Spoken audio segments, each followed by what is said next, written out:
Hi everybody, my name is Austin. Today I'll be going over the 5 objects in my Minerals of Our Lives case report. The 5 objects I'm going to be using are my toothbrush, my telephone, my refrigerator, and the television and the laptop in my room. My toothbrush contains many materials such as copper, nickel, cadmium, aluminum, nylon, silver, and all encased in some plastic and rubber. The unique part about it is the bristles were trimmed with sapphires. I looked up in the manufacturer.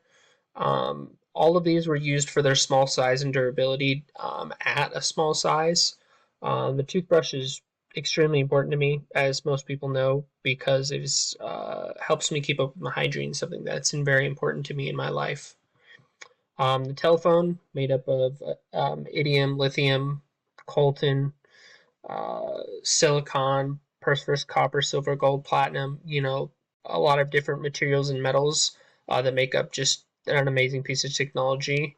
One thing that I thought was cool was there's tungsten in the phone's amplifiers and vibrators to make it heavier.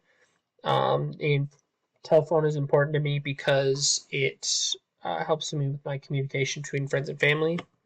The refrigerator, aluminum, copper, fiberglass, plastic. Super simple, helps keep the ingredients that I use to cook very cold while having a sleek, simple design. My television, same thing, copper, quartz, iron, gold, and platinum, and silver. They're used to keep the conductivity and let me game with all my friends from around the world. My laptop, which is most important to me, consists of mostly copper, iron, nickel, gold, aluminum.